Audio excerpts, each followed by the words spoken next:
El día de hoy vamos a seguir estudiando la palabra de nuestro Dios. Y quiero que me acompañe y abra sus Biblias en el libro del Evangelio según San Mateo.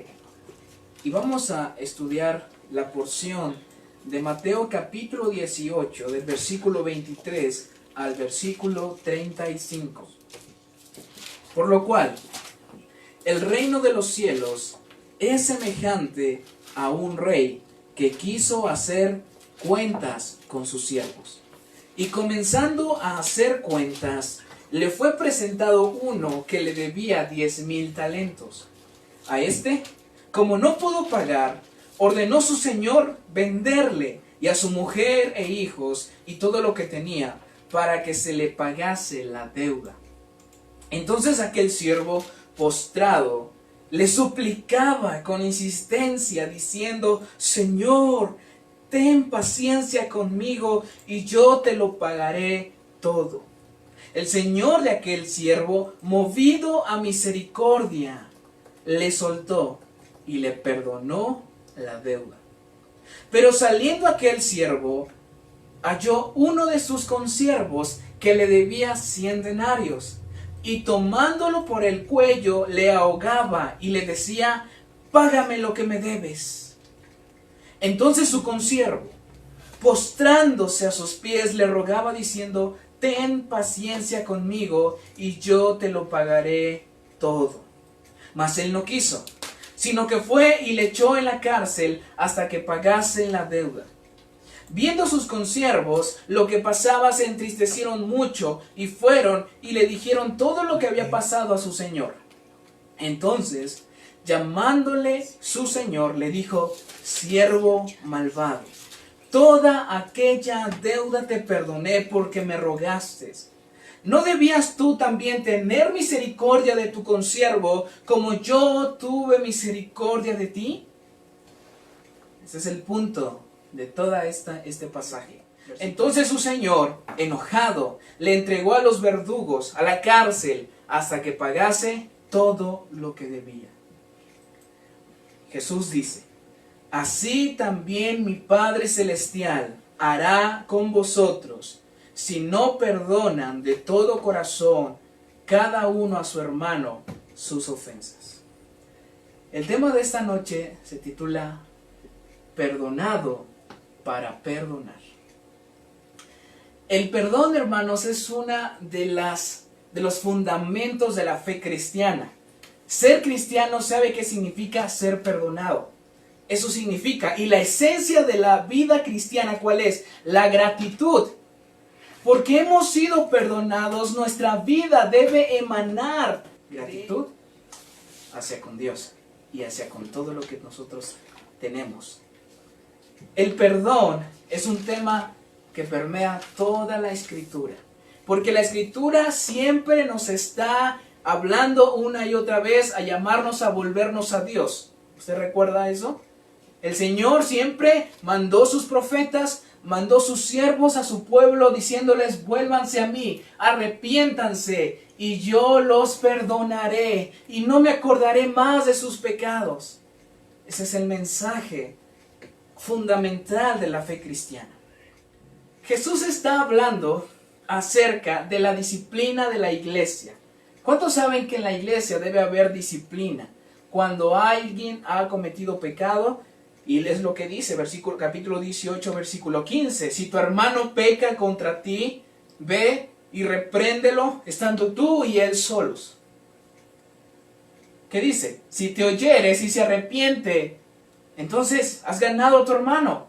Ahí se acaba el asunto. Pero si no te oyere, si se vuelve aún más en su rebeldía, en su propio pecado, ¿qué dice la Biblia? Bueno, toma otros 2 contigo, para que en boca de 2 o 3 testigos conste toda palabra. Y si no lo oyere, entonces ¿qué? Dilo a la iglesia. Y si ese hombre rehúsa arrepentirse y quedarse en su pecado, entonces ¿qué dice la Escritura? Tenlo por gentil y publicano, es decir, deséchalo. No es más parte del cuerpo de la iglesia, no es más parte de la iglesia. Vea lo que implica esto. La disciplina de la iglesia, el propósito de la disciplina es llevar al arrepentimiento a esa persona. Es llevarlo a pedir perdón para salvar su alma. Esa es la disciplina. De modo que la disciplina, entonces, aplicada correctamente es buena. Y es en ese contexto que Pedro le pregunta: Señor, ¿cuántas veces perdonaré a mi hermano que peque contra mí? Versículo 21. ¿Usted se ha preguntado eso? ¿Hasta cuándo? Ya lleva muchas. ¿Cuántas veces debo perdonar a mi hermano? ¿Y cuál fue la respuesta? ¿7? ¿Solo 7 veces? No. Jesús le dice no 7, sino aún hasta 70 veces 7. En otras palabras, lo que haga falta, lo que sea necesario. Es en ese contexto que Jesús pronuncia esta parábola y les dice: había un rey que vino a hacer cuentas con sus consiervos.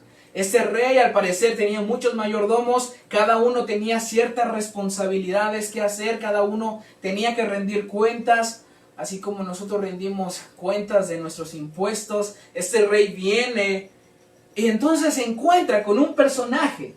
Este personaje, al parecer, no sabemos qué hizo, no sabemos en qué asunto se metió, pero a final de cuentas tenía una deuda contra él. Le debía gran dinero.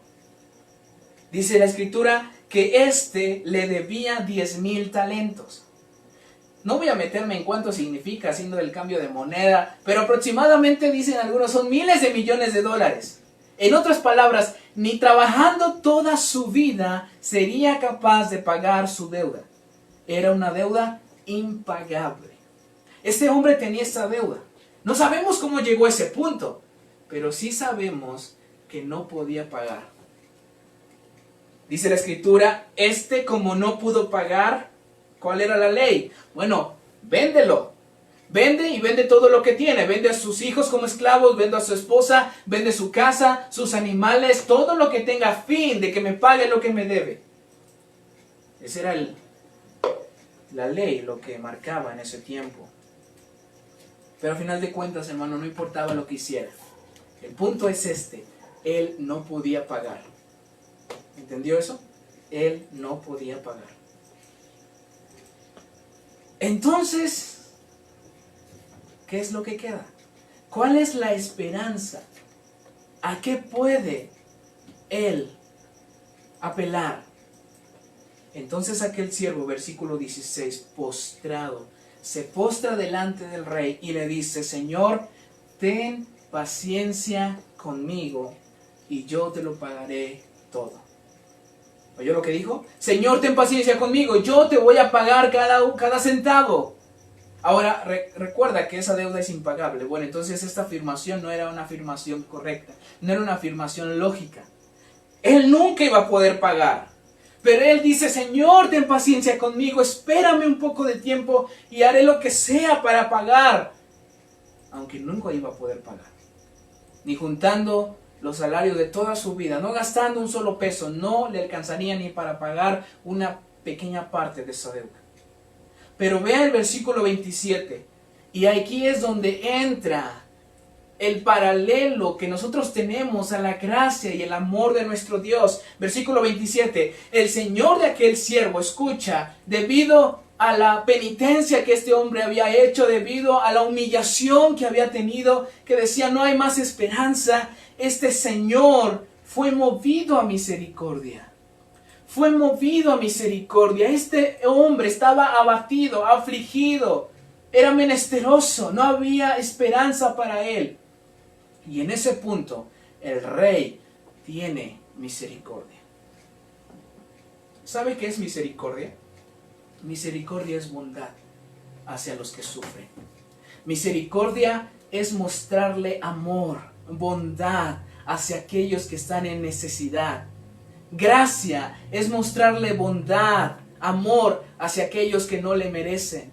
Paciencia es mostrar bondad y amor hacia aquellos que merecen el castigo, y Dios sigue teniendo paciencia. ¿Ves cómo todo lo que Dios nos ofrece hasta el día de hoy es gracia? es misericordia, es amor, es bondad. Bueno, ese es nuestro Dios y eso es lo que cantamos, porque bueno es Dios y su misericordia. Grande es su misericordia. Este rey fue movido a misericordia y en un acto inesperado, ¿qué hizo? Le soltó y le perdonó toda aquella deuda, esa deuda impagable que él nunca hubiera podido pagar. El rey se la perdonó. Hermanos, y este paralelo con nosotros en el Evangelio nos debe hacer personas de gratitud. Cuando tú entiendes que tú eras ese siervo malo, ese siervo que no tenía forma de pagar, que tenía una deuda impagable contra Dios, ¿sabe por qué? Porque nosotros hemos pecado. El pecado es cometer traición contra el rey, es equivocarse, es no conformarse, no obedecer su ley moral. Eso es lo que nosotros estamos haciendo todos los días. Pecamos con nuestras palabras, nuestra mente, nuestros pensamientos, nuestro corazón, nuestras intenciones incluso. Incluso cuando nos acobijamos en nuestro corazón, en nuestra intimidad, cuando nadie nos ve ahí donde estamos en lo secreto, estamos pecando. Y Dios, ¿sabe qué? Dios nos conoce. No hay nada oculto para nuestro Dios. No hay nada. Por más que usted y yo podamos poner contraseñas en el celular para que nadie pueda mirar nuestras vidas, ante Dios no existe algo que se pueda ocultar. No hay nada. Bueno, tú y yo somos esas personas. Hemos cometido traición contra el rey, no una sola vez, miles de veces, y yo puedo decir muchas veces al día. ¿Por qué entonces nuestra deuda es impagable contra Dios? Porque el pecado o la paga o la deuda se ajusta. ¿Contra quién pecamos? Y este ejemplo yo siempre lo he puesto. Si nosotros estamos jugando en un partido, fútbol, y le metemos una patada, con toda la intención a un jugador, ¿qué hacemos? ¿Qué nos hacen? Bueno, nos pueden amonestar, una amarilla, o si no, si fue muy fuerte, la roja y queda suspendido. Pero ahora, ¿qué pasaría si tú vas y pateas al técnico contrario? Al director técnico. Bueno, yo creo que te suspenden un mes o te suspenden definitivamente, no lo sé. ¿Por qué? Porque el castigo se ajusta contra quien lo hiciste. ¿Por qué tenemos una deuda impagable, una deuda infinita que nunca podremos pagar? Porque pecamos todos los días contra un Dios infinitamente eterno, mayor que tú y yo. ¿Oíste eso? El castigo se ajusta contra quien hemos pecado. Por tanto, si hemos pecado contra el Dios eterno, infinito, ¿cómo merecemos una muerte eterna, sin esperanza por toda la eternidad? Esa era nuestra condición. Ahí estaba usted y estaba yo. Hasta que un día, ¿qué pasó? Cristo fue movido a misericordia. Y ahí tenemos la mejor imagen de amor que tú y yo podamos tener. Hemos visto muchas películas de amor. Pero no hay una mejor historia que la de Cristo, viniendo por aquellos que le odiaban. No hay historia de amor más grande que la historia de Cristo, viniendo por aquellos que le odiábamos, que no lo queríamos. No queríamos a Dios en nuestro pensamiento, no queríamos a Dios en nuestra vida. Y aún así el Señor nos amó hasta lo sumo, dice la Escritura. ¿Puedes ver la profunda y grande misericordia de nuestro Dios hacia nosotros, siervos inútiles que no podíamos nunca pagar esa deuda? Bueno, Cristo pagó esa deuda. Él nos perdonó una vez y para siempre. Hemos sido perdonados, lavados por la sangre de Cristo Jesús. Y ahora que dice Romanos, ninguna condenación hay, porque no hay más culpa por el pecado, no hay más paga por el pecado. Ya fue clavado en la cruz, Cristo siendo nuestro sacrificio sustitutivo, un sacrificio vicario, yendo a la cruz para morir por nosotros, para que hoy nosotros recibiéramos su misericordia, su gracia, el perdón de nuestros pecados. Pero no se queda la historia ahí. Dice la Escritura que cuando este hombre, este siervo, le fue perdonado toda su deuda, ¿qué dice en el versículo 28? Pero aquel saliendo de la presencia del rey, encontró a uno de sus consiervos, a uno de sus iguales, podemos decirlo, a otro hermano de la iglesia, que le debía 100 denarios, es decir, nada, unos centavos comparado con lo que él debía. 100 denarios era nada. Y escucha, 100 denarios sí se podía pagar, 10,000 talentos no se podía pagar. Y lo que este hombre hace es un acto vergonzoso, es un acto tan, no sé cómo decirlo, de ingratitud, lleno de ingratitud, porque él lo agarra del cuello, dice la escritura, y tomándolo le ahogaba, diciendo, págame lo que me debes. Este siervo malo, ingrato, toma a otro que le debía y lo agarra del cuello y fuertemente lo azota y le dice, págame todo lo que me debes. Afortunadamente, el versículo 29, este hombre hizo lo mismo que el siervo había hecho ante el rey. ¿Sabes qué hizo? Se postró, cayendo a sus pies, le empezó a rogar con insistencia, ten paciencia conmigo y yo te lo pagaré todo. Ten paciencia conmigo y yo voy a pagarte esos centavos que te debo. Sí lo puedo pagar, solo dame tiempo. ¿Y qué fue lo que hizo?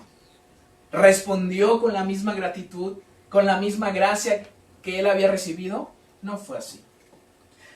Dice la escritura que él no quiso. Acuérdate de esas palabras.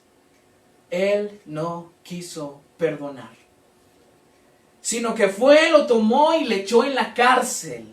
Él sí lo metió en la cárcel hasta que pagara toda su deuda. Versículo 31. Entonces sus consiervos vieron lo que pasaba y se entristecieron mucho. Y fueron con el rey y le contaron lo que este hombre había hecho. Entonces, llamándole su señor, le dijo, siervo malvado, escucha esto, siervo malvado, todo lo que tú me debías, esa deuda impagable, te la perdoné. ¿Sabes por qué? Porque me rogaste, me suplicaste, clamaste por misericordia y yo te la di. ¿No es lo que Dios nos ha dado?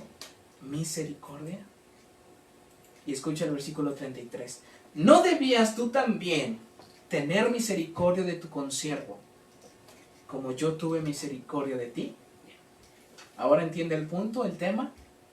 Perdonado para perdonar.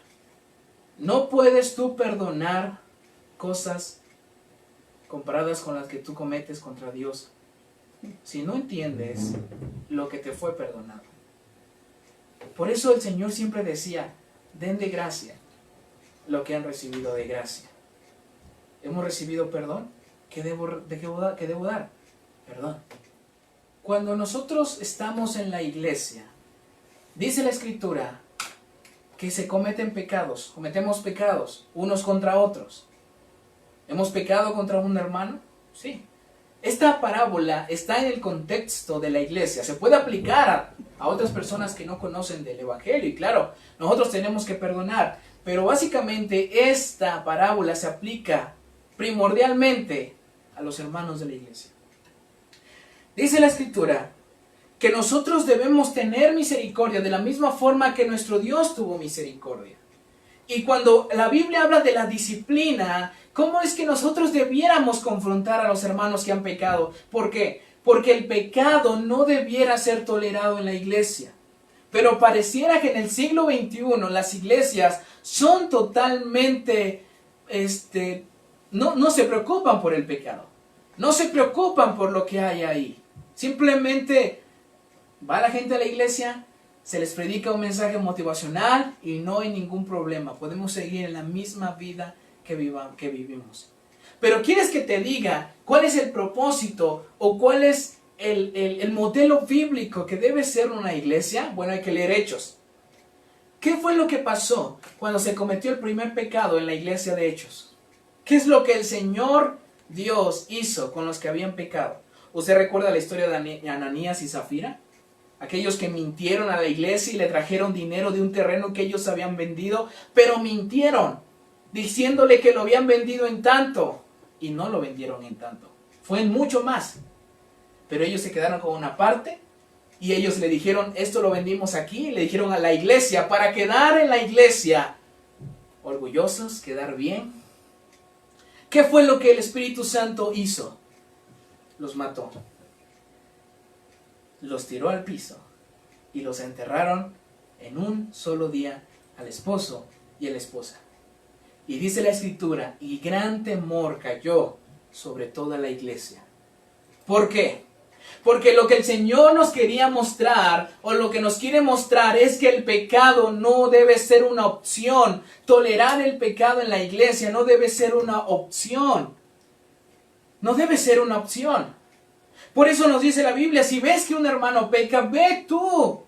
Obviamente yo debo estar en la mejor disposición y debo estar irreprensible para yo poder amonestarlo. Porque la Biblia también nos dice, ¿cómo tú quieres quitar la viga, la paja que hay en el otro si tú tienes una viga?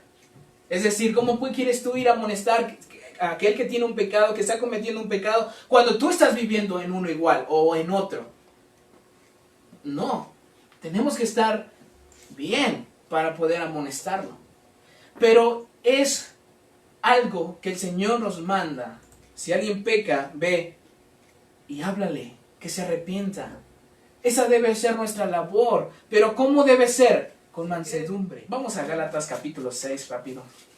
Dice la Escritura que cuando alguno pecare, si alguno fuere sorprendido en algún error, en algún pecado, ¿qué dice? Ustedes que son espirituales o que debieran ser espirituales, restáurenle. No les dice, córranlo, critíquenlo, júzguenlo, díganle a la iglesia, no le hablen. No, restáurenlo con espíritu de mansedumbre, con espíritu de amor, con un espíritu compasivo, de la misma forma que Cristo lo hizo con nosotros, considerándote a ti mismo, no sea que tú también seas tentado. Esa es la disciplina que debe haber. Pero hermano, tú y yo jamás podremos perdonar en la iglesia o en nuestra familia si no entendemos el enorme perdón que Dios nos dio en Cristo Jesús. No podemos hacerlo. Ahora, ¿cómo es ese perdón? Escuchen eso, hermanos. La Biblia no me dice que debo perdonar unilateralmente a las personas. ¿Qué quiere decir esto? Yo tengo el derecho de perdonar aun si ellos no se arrepienten o me piden perdón. ¿Ok? ¿Estamos ahí? Yo tengo el derecho, no la obligación. Yo tengo el derecho de poder perdonar, incluso si no me piden perdón. Simplemente he decidido perdonar. Pero ¿sabes cuándo estás obligado a perdonar? Cuando aquel que te falló o aquel que pecó contra ti te pide perdón. Entonces tú estás obligado a mostrar misericordia de la misma forma que Cristo mostró misericordia contigo. ¿Oyeron eso bien? El pecado que se comete contra uno, tú lo puedes perdonar incluso si él no se arrepiente. Es un derecho. Estás libre para hacerlo. No estás obligado. Pero donde sí estás obligado es cuando dice la Escritura que si alguien viene y se arrepiente y te pide perdón, entonces tú estás obligado a perdonar. Y hacerlo como de corazón. De corazón. Ahora, hermano, ¿qué pasa si nosotros fuimos los que pecamos? Me encontré algo interesante estudiando esto en Levíticos, que nos dice acerca de cómo debiera ser el perdón. El perdón no es simplemente, hermanos, decir lo siento y todo está bien. Tiene que haber una restitución. Es Números capítulo 5. Y escucha, eso es la ley mosaica, pero nos da un modelo o un ejemplo de cómo nosotros debiéramos pedir perdón y cómo nosotros debiéramos responder. Números capítulo 5, versículo 5. Dice, además habló el Señor a Moisés, diciendo, di a los hijos de Israel, el hombre o la mujer que cometiere alguno de todos los pecados con que los hombres pecan contra el Señor y delinquen, aquella persona, escucha, confesará el pecado que cometió. ¿Oímos? Confesión del pecado. Y ahora escucha. Y compensará enteramente el daño. ¿Oíste? Restituirás. Pondrás de nuevo lo que tú quitaste. Y a eso añadirás la quinta parte. Y lo dará a aquel contra quien pecó. Es decir, un ejemplo, a lo mejor burdo, pero si yo pequé contra una persona robándole su dinero, robándole 1,000 pesos, ¿cómo es que yo pido perdón? Hermano, lo siento, te robé, te defraudé, te quedé mal. Lo siento, no volveré a hacerlo. Bueno, así está bien. Pero lo que la ley nos decía era, restituye lo que ofendiste, restituye lo que robaste. Si tú vas a pedir perdón, necesitas restituir y añadir a eso la quinta parte. Es decir, 1,200 pesos. Eso nos da un ejemplo. No estamos diciendo que eso se tiene que aplicar ahora, no. Pero sí, la Biblia nos está enseñando que tiene que haber una restitución, un arrepentimiento genuino, de restaurar lo que uno transgredió. Hermanos, el perdón es necesario en la vida de la iglesia y en tu vida. Necesitamos perdonar. ¿Sabes por qué? Porque el versículo 35 dice que el rey, cuando vio que el siervo malvado no perdonó a su siervo como el rey lo había perdonado, entonces su señor se enojó. Y cuando yo escucho esto, el rey se enojó, yo sí me pongo a pensar, y me viene a la mente Hebreos cuando dice horrenda, es una cosa horrible, horrorosa caer en manos del Dios vivo. El Señor se enojó y le entregó a los verdugos, lo metió a la cárcel. ¿Sabes qué? Hasta que pagara todo lo que debía. ¿Sabes cuándo va a salir de ahí? Nunca. Porque nunca va a pagar su deuda. Es una deuda impagable, es infinita. ¿Cómo podría pagar? Jamás, jamás saldrá de ahí. Por eso existe un destino eterno para todos aquellos que desprecian la misericordia de nuestro Dios. La misericordia del gran Rey que nos ama. Este rey se enojó y escucha lo que dice el Señor Jesús. No concluyó ahí, no simplemente dijo, bueno, esta es una bonita historia y ya. No, concluye y su conclusión es aterradora. Así hará el Señor. Así como hizo el rey, se enojará, te meterá a la cárcel hasta que pagues lo que debes. Así hará mi Padre con todos ustedes, que si no perdonan de todo corazón cada uno a su hermano sus ofensas. Si esto no, y te pone a pensar y te tiemblan las piernas, entonces nos hemos vuelto insensibles.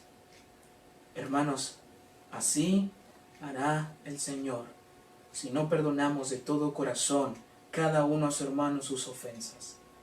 ¿Tú has orado el Padre Nuestro? Perdona nuestros pecados, así como nosotros perdonamos a nuestros deudores. Si tú no estás perdonando, ¿sabes que estás diciéndote una sentencia a tu propia alma? Le estás diciendo, Señor, si yo no perdono, le estás diciendo, no me perdones ni uno de mis pecados, porque yo no estoy haciendo lo que me dijiste hacer.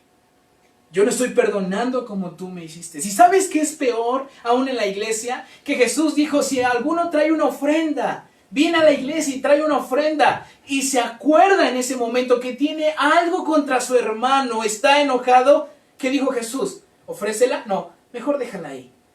Vete y reconcíliate con tu hermano. Y entonces ven y entrega tu ofrenda. En otras palabras, si tú no perdonas, no sirve todo lo que hagas. Por más que te afanes en decir, sirvo al Señor, predico, estoy en alabanza, sirvo aquí, la forma en cómo usted sirva al Señor, hermanos, no sirve.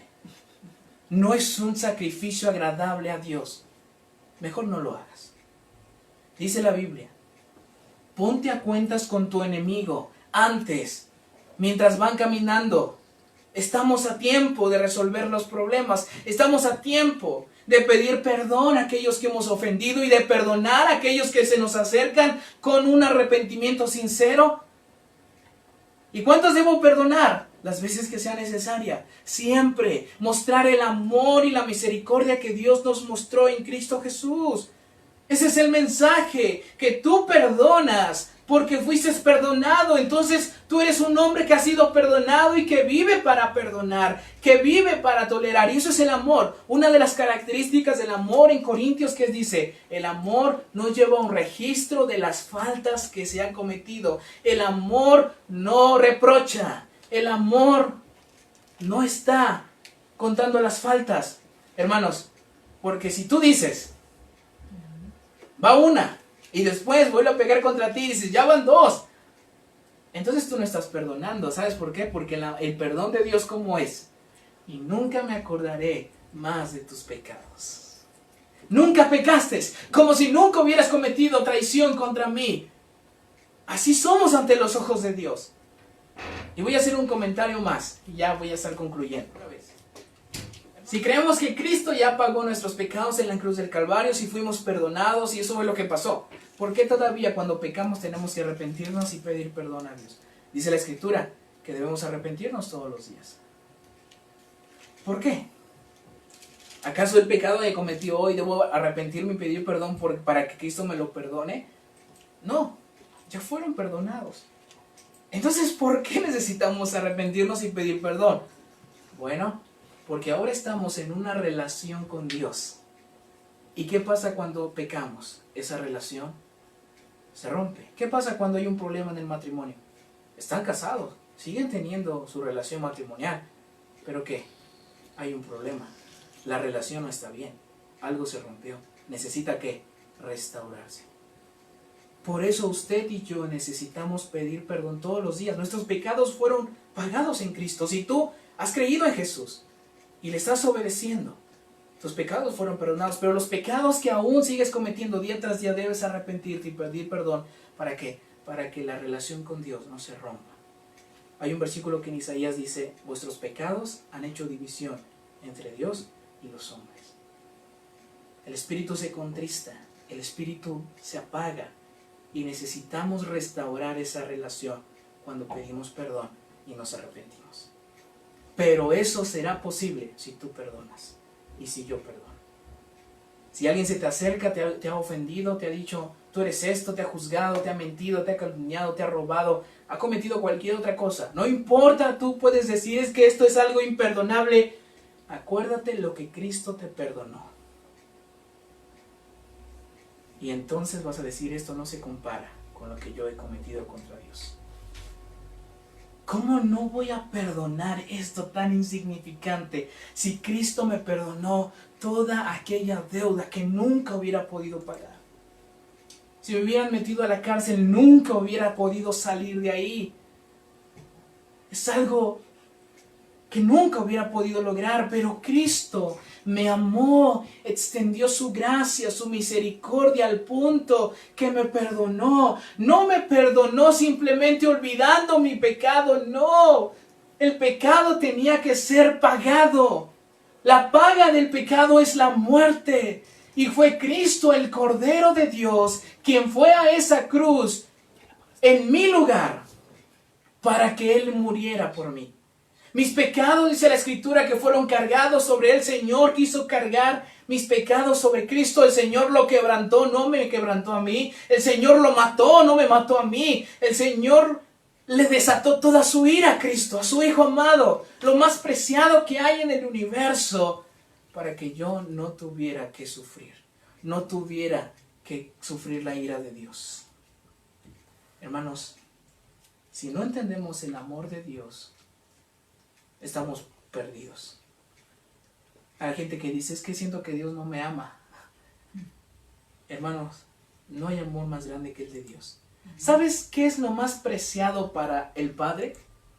Alguien que me diga, ¿qué es lo que Dios más ama? ¿Qué es lo que el Padre ama, atesora, en quien se complace, en quien cumple su voluntad, sus propósitos, que ha vivido en una relación eterna con esa persona que lo ama intensamente? Jesús. Ahora pregúntate, ¿tú qué es lo que más amas? Se supone que debe ser Dios, pero humanamente hablando, ¿qué? ¿Uno de tus hijos? ¿O tus hijos? ¿Tu esposa? ¿Tu trabajo? No sé, lo que tú quieras. Bueno, dice la Escritura que si Dios nos dio lo que más amaba por inicuos hombres pecadores que lo odiábamos, si dio lo más valioso que es Cristo Jesús, ¿acaso no nos va a dar todas las cosas? ¿Tú estarías dispuesto a dar a tu hijo por un asesino para que tu hijo muriera en lugar del asesino y el asesino fuera suelto y le dijeras hay esperanza para ti? ¿Estarías dispuesto a dar lo más preciado para que un miserable fuera libre? Tal vez no. Bueno, Dios lo hizo. Dios lo hizo en Cristo y eso es el Evangelio. Es así de simple. Que nos salvó por su amor tan grande que entregó lo que más amaba. ¿Cómo Dios acaso no te ama? Te ama. Si te ha demostrado, el amor se demuestra y puedes ver a la cruz. Yo cada vez, hermanos, que tengo a veces mis problemas existenciales, porque creo que todos pasamos por ahí, la depresión, a veces uno se complica la vida. ¿Sabes yo a dónde acudo? A la cruz. Y yo veo a la cruz siempre. Y digo, me caigo de rodillas. Y así como los israelitas veían a la serpiente de bronce como su única esperanza, yo digo, en esa cruz mi mayor problema fue resuelto. ¿Sabes cuál era tu mayor problema? Tu deuda contra Dios. Hace unos días me multaron en la avenida Tliscayot porque cometí una infracción. Y me multaron y me enojé mucho y dije, no es posible. Ya ve que uno siempre, el castigo le huye. Pero después me quedé pensando y el Evangelio vino a mi mente y dije, esta deuda la puedo pagar y me estoy quejando. Y la deuda que yo no podía pagar, Cristo me la perdonó y yo no doy gracias por eso, ni vivo dando gracias por ello. Es en esos momentos es cuando uno se desploma, llora, incluso iba en el coche llorando, decía, Señor, perdóname. Dios tuvo que usar a la gente de tránsito para que yo pudiera aplicar de nuevo el Evangelio a mi vida. Porque muchas veces se nos olvida. Y no, tenemos que volver al Evangelio, al amor de Dios que ha mostrado en Cristo Jesús, que murió en la cruz por nuestros pecados, para que no tuviéramos que morir. Así que, hermanos, tú perdonarás todas las faltas que cometan contra ti en la iglesia, en tu familia, donde quiera que vayas, si entiendes el perdón que Dios te dio en Cristo Jesús. Y si tú perdonas, Dios perdonará todas tus ofensas y todos tus pecados. Y no habrá nada que te detenga. Pero si tú tienes algo contra tu hermano y vienes a adorar a Dios, no sirve. Mejor reconcíliate, pide perdón o perdona y entonces ven y ofrece tu adoración a Dios. Hemos sido perdonados para perdonar y Cristo nos perdonó una vez y para siempre. Y sabes qué, ya no hay más culpa por el pecado, pero debemos arrepentirnos todos los días para que nuestra relación con Dios se restaure. Porque necesitamos estar cerca de Él todos los días.